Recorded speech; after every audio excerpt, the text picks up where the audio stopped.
Posted by you/Cassie18744.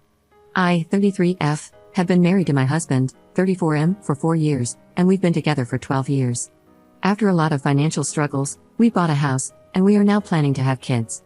The thing is, a few months ago, my husband fell sick and had to stay home for a while.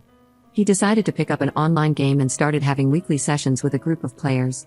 Among them is a girl, 30ish F, and long story short, he fell in love with her. He broke down crying a month ago and admitted it. He told me it built up so gradually that he didn't understand how he felt until it was too late. They started texting privately after meeting and eventually had one-on-one calls together. At some point, he said, she told him she was in love with him, and he realized it was mutual. He said he told her it was impossible but loved her too. They tried to be just friends, but they couldn't resist and continued to show affection for each other but also ventured into dirty texting. She asked if she could meet him face to face, but he refused. So he told me all of this, apologized over and over again, and told me he couldn't control himself. While he loved us both, he said he would choose me no matter what. I was still very upset and slept at a friend's that night to gather my thoughts. I decided to forgive him because he clearly felt guilty and wanted to work it out. I told him that while I was deeply hurt, I still appreciated him coming forward and being honest about what happened. We had long conversations about how we were feeling in our relationship. I accepted that he could love someone else but said I didn't like how he handled it. He agreed with me. Then, yesterday, he asked if I was comfortable opening up the marriage to polyamory. He said he still wanted to live with me and have kids, but he can't erase or ignore the feelings he has for her. He says he wants to do it right and let us both see other people, with clear boundaries and communication, while still being present for one another. I'm going to be honest, it made me very uncomfortable at first. We have several friends who are poly, so I know more or less how it works, but I never really thought about getting into it myself. I am not against it, it just never crossed my mind before. I'm trying to think it through, but it's a lot to take in. Sorry, my writing is probably messy, but it's kind of hard to focus. I guess it's too early to decide, and we have a lot more to discuss beforehand, but still, could you guys give me your opinions on this? Thanks a lot. Update 1.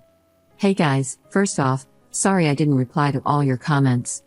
I'm very thankful for them, they helped me realize some hard but fair truths about the whole situation. I waited for a bit to think about it all and had multiple long discussions with my husband. I wanted to confront him before making a final decision. To answer some of your questions, the other girl wanted to meet him, but they never did. Partly because my husband refused, but honestly, mostly because she lives too far from here. I still got checked for STDs, though, and unclean. As for our polyamory friends, they were apparently the ones who suggested he go down the polyamory road. I stopped talking to them for now, I'll deal with the bigger problem first. I told him his actions hurt me deeply and that while I appreciated him admitting his affair, it was still infidelity. I told him what you guys said, that turning it into polyamory was merely greenlighting the affair after the fact, and that polyamory should be built on mutual trust and communication, which he had already broken. I also told him I didn't feel respected. It destroyed him, and he said he already knew deep down but didn't want to admit it, neither to me nor to himself. We both screamed and cried a lot. He finally admitted he wanted to open the marriage for selfish reasons. He is very sorry. He cut off contact with the other girl, gave me full access to his computer and phone, and now wants to go to counseling to repair our relationship and marriage. He has been showing me a lot of affection and attention since then, although he admits that sometimes it's out of guilt and not just pure love. And now I want to make it work too, but do I really? Or is it sunk cost fallacy? I don't know. Our first session is in 2 months, the earliest we could get, and every day I change my mind. Literally yesterday, I wanted to leave him, while today I think it's worth giving it a try. Because we've known each other for so long, we understand each other on a very deep level, share a lot of interests, and have already built so much together. He was there for me during the hard parts of my life. He took responsibility for his actions and is really trying. Plus, if I leave him, I'd have to start my life nearly from scratch, find a new place to live, and go back into dating for the first time in 12 years. I don't want to lose everything. It sounds very hard and scary. Am I not too old for this? But at the same time, that's a form of denial, isn't it? It doesn't matter if those years were good, it's not going to be the same. Even if he gains my trust back, even if I forgive him, I'll never forget. I think he is genuinely remorseful, but isn't it too late for that? I am too empathetic. His being present now doesn't erase what was done. Do I want to stay not because I still believe in this relationship, but because I don't have the strength to ask for a divorce? Because it's the easy choice, some kind of codependency? I have no idea. I can picture both paths clearly, and it's tearing me apart. I am lost, maybe even more than I was when I wrote my previous post. I've lost sleep and appetite, and I'm not sure I enjoy anything in my life anymore. I booked an appointment with a psychologist, for me alone, to help with this whole thing. I am sorry, at this point, I am rambling. I know I am the only one who can decide what's okay and comfortable for me or not. It's ultimately my choice and my choice only. The emotional hell I am going through just makes thinking about that choice very hard and paralyzing. I'll go to both therapies and try to see what to do from here. Edit. A couple of things I should have mentioned but didn't, because putting all of this into writing without omitting something is much harder than I thought. He cut off contact with her because once he told her he was married and wanted us both, she just ran away and broke up with him. Since then, there are times when my husband starts feeling sad or angry because of what's basically withdrawal. He's smart and at least sensible enough not to blame me for that. What kind of marriage did we have before this crisis? It will sound so naive. It's my first and only romantic relationship. We were very close and basically grew as adults together. We could talk about anything and understand each other. We shared the same values and interests. What changed, I think, is that we got into a routine and he got bored. During our argument, he said he was addicted to the attention the girl was giving him and that he felt I didn't show him I was in love with him enough anymore. I told him that even if it was true, he should have told me instead of having an affair. On one hand, I have my faults too, and I could accept this as one of them. On the other hand, I was taking care of him and the house while he was sick.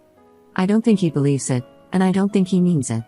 But it makes me wonder whether I was actually a good wife for him, even though I am not responsible for his actions. Thanks again for your support, everyone. It's a lot to process, but it helps me so much. Update 2. So, we are divorcing. A huge amount of things have happened over these last 3 months. I'll quickly summarize. So, my soon-to-be ex-husband had an emotional affair online and tried to make me greenlight it by asking for an open marriage, where we'd be allowed to have side adventures. I refused, and his affair partner dumped him. He begged me to try to reconcile with him, to which I agreed while I was actually trying to prepare my exit. We both went to individual therapy, still am. We separated temporarily 3 times, but every time I came back, it went terribly. He was desperate. He kept trying to cross my boundaries, love-bombing me, playing the victim, asking to touch me even though I established I didn't want to, and threatening to off himself if we were to divorce. I could go on and on. This made me finally realize, along with my therapist's help, a lot of self-reflection, and my exchanges on Reddit, that I was in an abusive relationship. Which is an important part, actually the most important part, of this update. Please look up definitions and examples of abuse, because I had no idea that what my husband had been doing all these years, even before the affair, counted as such. In his case, it was psychological abuse, manipulation, gaslighting, guilt-tripping, blame-shifting, and emotional blackmail. Nothing aggressive or mean. This turned me into a very submissive partner over the years, always catering to his needs while erasing mine. I rationalized everything. It happened subtly and gradually, and I was too naive to see it for what it was. His emotional affair and open marriage proposal were the natural continuation of that. Of course, the more I tried to get away from him, the more manipulative he got. Now that I was aware of it, I knew what he was doing, but fighting years of conditioning, even if you recognize it and succeed, is exhausting and disarming. So, earlier today, I brought a friend home to assist me. We sat down, the 3 of us, and I told my husband we were over and handed him the papers. It might sound dumb, but it's genuinely one of the hardest things I've ever done in my life. I was terrified. Yet, he agreed. He repeatedly asked me if I was sure. He reminded me of the family we were planning to have and of our best memories together. He asked, was it all for nothing?